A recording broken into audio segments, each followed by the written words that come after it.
Bonjour à tous, merci Eric de m'avoir invité à parler. Donc ce que j'ai prévu de vous présenter aujourd'hui, voilà. Ça va consister en grande partie à revenir, comme a dit Eric, à des fondamentaux.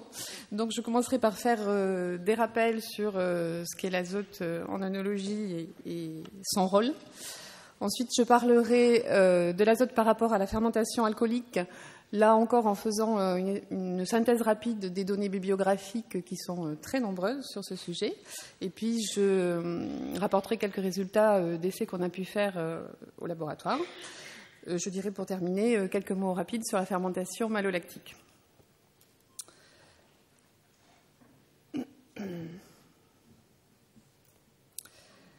Alors, l'azote dans les mous de raisin, on en a parlé déjà ce matin, mais sans vraiment détailler en quoi ça consistait.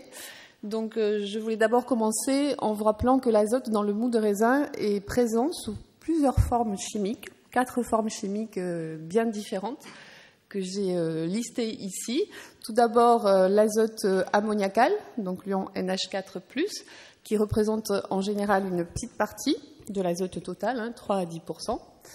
Ensuite, on a de l'azote présent sous forme d'acides aminés, une vingtaine d'acides aminés différents présents dans le mou de raisin. Là, en moyenne, 25 à 30% du total de l'azote. Quand ces acides aminés sont enchaînés entre eux sous forme de petites molécules, on appelle ça des peptides, et ça va représenter la majeure partie de l'azote des mous de raisin. Et puis, quand ces enchaînements d'acides aminés sont très longs, on a affaire à des protéines. Là, on trouve à peu près 3 à 10% de l'azote total du mou de raisin sous cette forme. Donc finalement, l'azote va être présent dans le mou de raisin sous ces 4 formes, mais globalement dans des concentrations très très variables d'un mou de raisin à l'autre. On peut dire que c'est un des éléments chimiques de la composition du mou de raisin qui varie le plus, puisqu'on a un facteur 10 dans la concentration, si on prend les valeurs extrêmes. Alors maintenant, quand on parle d'azote assimilable en œnologie, qu'est-ce que c'est ? En fait, ça dépend si on se réfère aux besoins des levures ou aux besoins des bactéries. L'azote assimilable pour les levures, c'est uniquement les 2 premières formes d'azote, à savoir l'azote ammoniacal et les acides aminés. C'est seulement ces 2 types de composés que la levure va pouvoir assimiler indifféremment. D'ailleurs, une levure peut très bien pousser que sur de l'azote ammoniacal, par exemple. Par contre, si on regarde les besoins des bactéries, là, on voit qu'elles ne vont pas assimiler les mêmes formes d'azote, puisqu'elles vont avoir besoin d'acides aminés, de peptides et très partiellement de protéines. Donc il faut bien avoir ça en tête. Azote assimilable, selon qu'on se réfère aux levures ou aux bactéries lactiques de la malo, c'est pas du tout la même chose. Alors souvent, les besoins donc, sont différents en termes de nature chimique et aussi de niveau de concentration nécessaire. La plupart du temps, quand on dit azote assimilable en œnologie, sous-entendu, on se réfère uniquement aux besoins des levures. Donc, on définit comme ça l'azote assimilable. On ne redit pas que c'est pour les levures, mais c'est sous-entendu toujours par rapport aux besoins des levures. C'est-à-dire qu'on va prendre en compte uniquement les 2 formes chimiques qui sont l'ion ammoniacal et l'ensemble des acides aminés.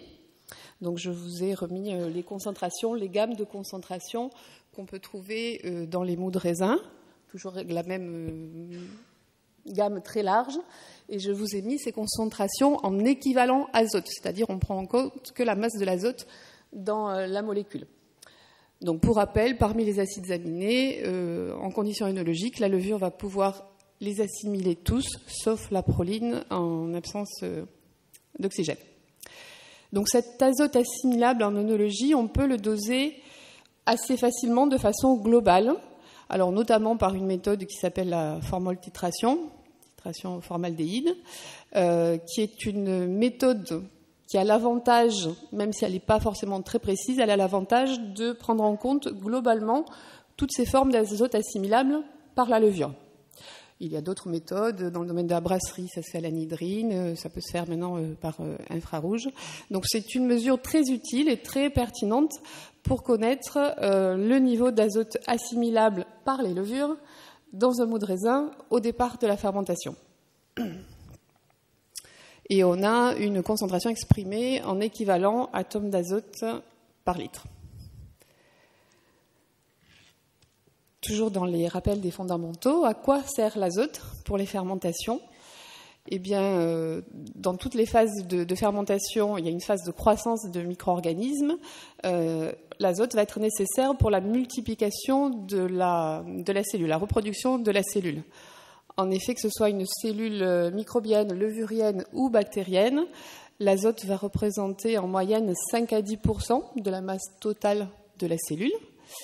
Et cet azote va être présent essentiellement sous forme de protéines de structure de la cellule, 10 à 30%, mais surtout sous forme d'enzymes, puisque toutes les enzymes du métabolisme des cellules microbiennes sont des enzymes, donc sont à base d'azote. Donc globalement, dans une cellule, les protéines, ça va être 50% de la masse, et la cellule, pour se multiplier, pour fabriquer ces protéines, cet azote, il faut qu'elle le trouve dans le milieu extérieur, donc pour nous, dans le mou de raisin. En phase stationnaire de croissance, c'est-à-dire même si le micro-organisme ne se développe plus, il continue à avoir besoin d'un petit peu d'azote pour le renouvellement des enzymes, puisqu'il y a un turnover, souvent la durée de vie des enzymes, c'est de l'ordre de quelques heures. Mais dans cette phase, les besoins en azote sont réduits. On les estime à 10% de ce qu'ils sont pendant la phase de croissance. Et en plus, pendant cette phase, l'azote peut être pris dans les stocks intracellulaires de la cellule. Il n'est pas forcément pris à l'extérieur.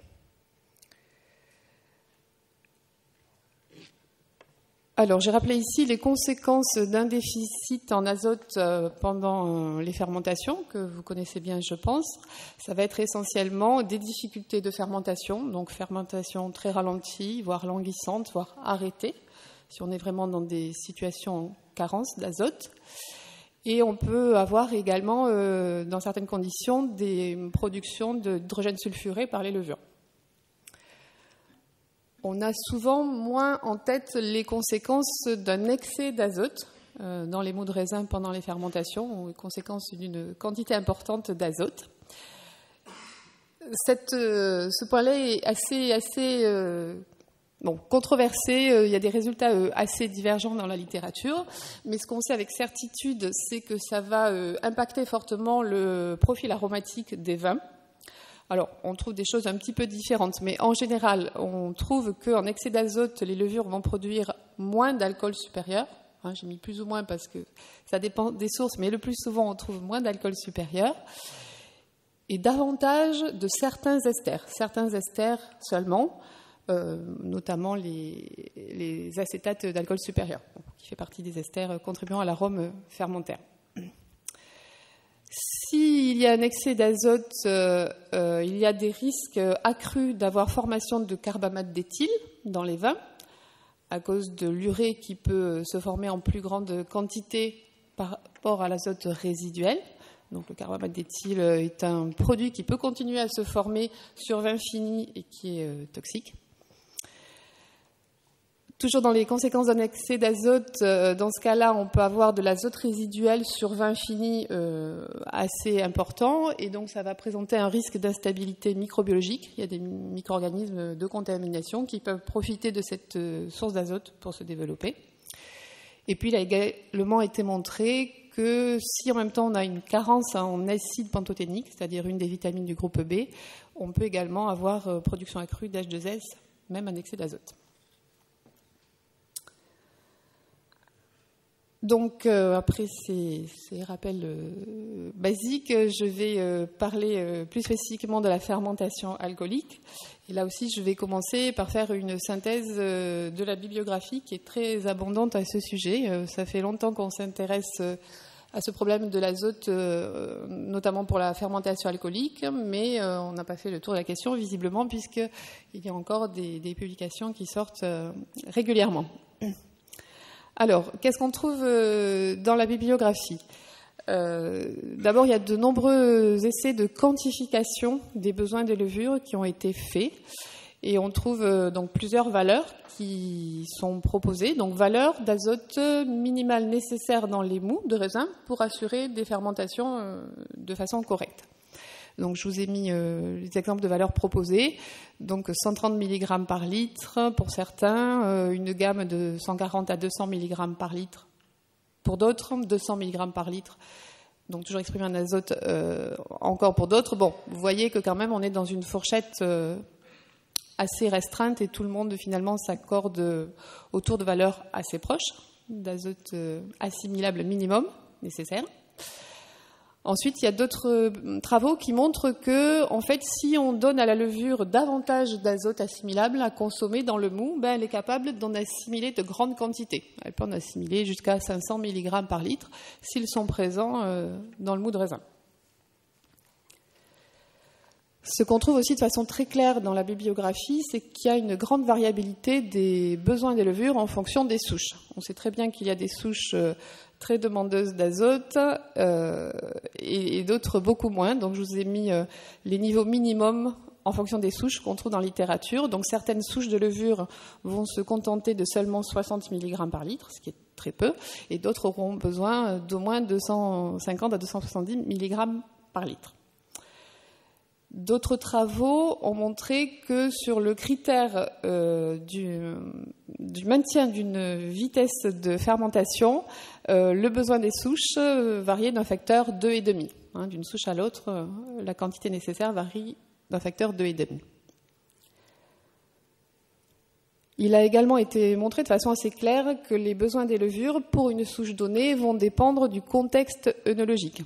À savoir que parmi les paramètres les plus importants, le niveau de sucre à assimiler est important. On a montré que pour un même mou, entre une teneur en sucre qui variait de 200 g à 250 g par litre, les besoins d'azote étaient accrus de 60 mg. Donc ça, c'est un facteur important à prendre en compte. Et de même, on sait qu'une acidité élevée, une température de fermentation élevée et un apport d'oxygène pendant la fermentation vont également augmenter les besoins d'azote de la levure, toujours pour une souche donnée.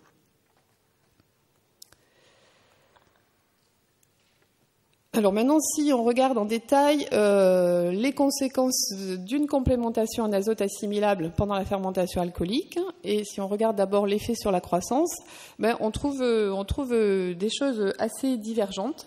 Donc certains travaux montrent que la levure va se développer de façon proportionnelle à l'azote assimilable, c'est-à-dire il y aura de la biomasse formée de façon proportionnelle à l'azote assimilable.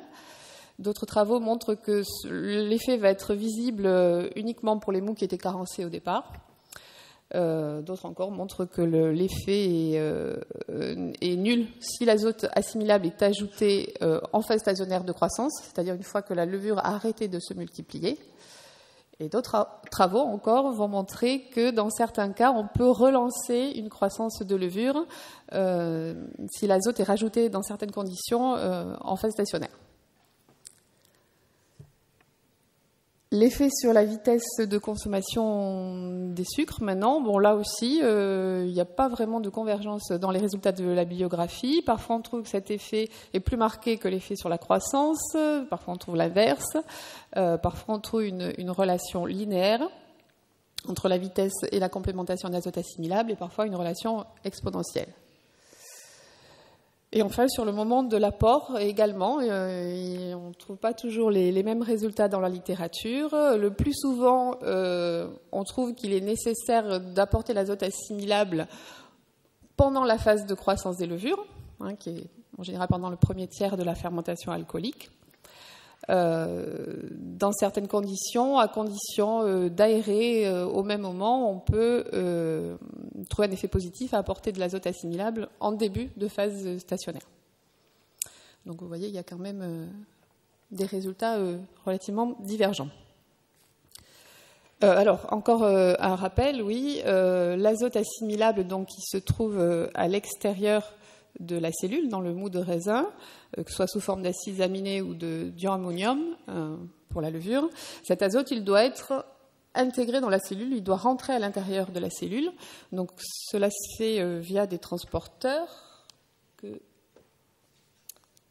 que j'ai représenté ici en vert. Donc, un transporteur, c'est une protéine qui va faire rentrer ces molécules azotées en dépensant de l'énergie sous forme d'hydrolyse d'ATP. Et donc, on sait que le transport de ces acides aminés dans la cellule et également le transport de l'ammonium est très, très inhibé par la présence d'éthanol, mais également par la présence d'ammonium. Donc, dans certaines conditions, même s'il y a de l'azote assimilable à l'extérieur de la cellule, il va pouvoir difficilement rentrer, notamment en fin de fermentation, dans la cellule et être utilisé. Alors, je vais vous présenter maintenant quelques résultats d'essais qu'on a fait donc, au laboratoire d'essais de complémentation en azote assimilable des mous. Alors, quel était l'objectif de ce travail? L'objectif était de réaliser des compléments nutritionnels azotés de façon raisonnée pour avoir une fermentation alcoolique optimisée, c'est-à-dire qu'on voulait déterminer quelle était la quantité minimale, vraiment minimale à apporter pendant la fermentation pour que cette fermentation, elle soit à la fois la plus complète possible, le but c'était quand même d'assécher le mou, mais également la plus rapide possible. Donc pour cela, on a travaillé de la façon suivante. On a utilisé 11 souches œnologiques qui sont disponibles pour la fermentation alcoolique, des souches de vinification en rouge et d'autres de vinification en blanc. On est parti d'un milieu synthétique, d'un mou synthétique pour travailler en conditions contrôlées contenant une teneur assez élevée en sucre de 140 grammes par litre. Et on a mis 3 niveaux d'azote assimilables, 120, 190 et 290 mg par litre. Donc l'idée, c'était d'avoir un mou carencé, un mou qu'on pensait avoir une teneur correcte, et un mou avec une concentration excessive en azote par rapport aux besoins de la levure. On a, pour toutes ces fermentations, mesuré la croissance levurienne, les cinétiques de fermentation et les sucres résiduels quand la fermentation était arrêtée. Et donc, on a choisi, suite à ces résultats, à ne prendre en compte que la consommation des sucres. Pourquoi? Parce qu'on s'est rendu compte que dans nos conditions, l'effet de l'azote sur la croissance des levures et l'effet de l'azote sur la consommation des sucres n'étaient pas directement corrélés. On pouvait voir une amélioration de la croissance, par exemple, dans certaines conditions, mais ce n'est pas forcément pour ça que la fermentation allait beaucoup plus vite.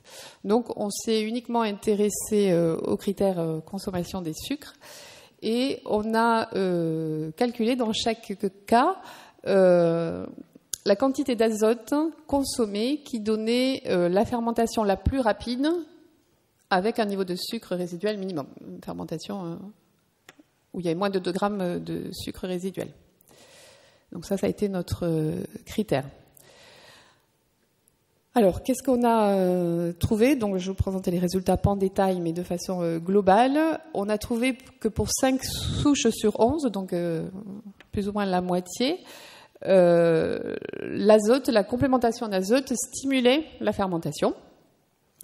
Pour 4 souches sur 11, donc une autre petite moitié, on a trouvé qu'il y avait un niveau optimal en azote, c'est-à-dire que ce n'était pas forcément le niveau le plus haut qui donnait les meilleurs résultats.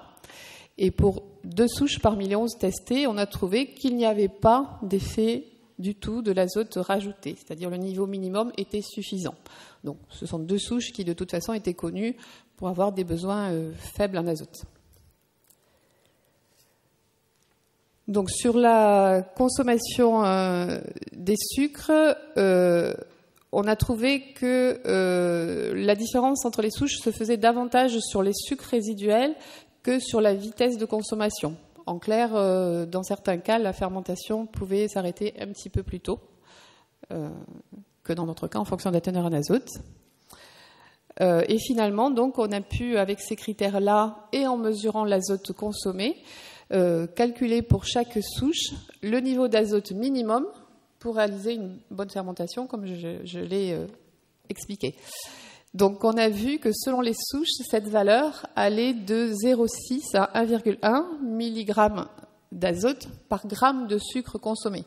On a trouvé que ça avait plus de sens de l'exprimer par rapport à la quantité de sucre à consommer, puisqu'on l'a vu, ça va déterminer le besoin en azote nécessaire.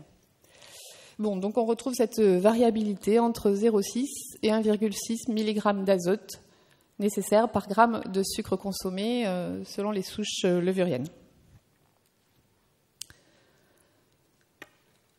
On a également observé d'autres conséquences de la consommation de l'azote en dehors de la vitesse de fermentation.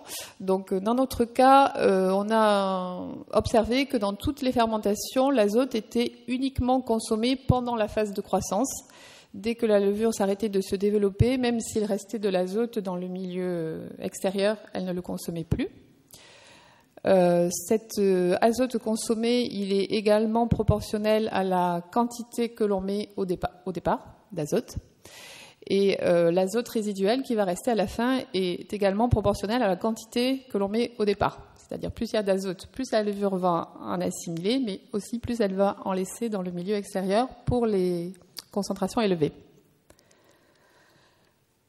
On a remarqué qu'il y avait toujours une production d'acidité volatile qui était proportionnelle à la teneur initiale en azote assimilable du mou. Et ça, c'est un point qui est très sûr dans la littérature, c'est toujours ce qui est rapporté. Plus il y a d'azote assimilable, plus il y aura d'acidité volatile formée par la levure. C'est corrélé. Et donc finalement, si on raisonne en termes de besoin d'azote, puisque c'était notre souci au départ, eh bien, il faut pas se dire que plus il y a d'azote, mieux c'est. Non, pour beaucoup de souches, il peut être néfaste d'aller au-delà de la teneur optimale, de la teneur minimale nécessaire finalement. Donc ça veut dire que il ne faut pas forcément faire des complémentations d'azote sans savoir où on en est de l'azote assimilable du mou.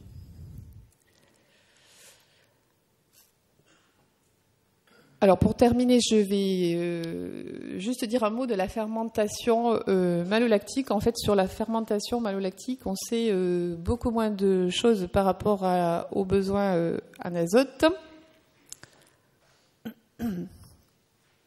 Donc ce qu'on trouve dans la littérature, c'est que contrairement aux levures, les bactéries lactiques ont besoin d'acides aminés essentiels. Ça veut dire que ce sont des acides aminés qui, s'ils ne sont pas présents dans le milieu, vont empêcher tout développement bactérien.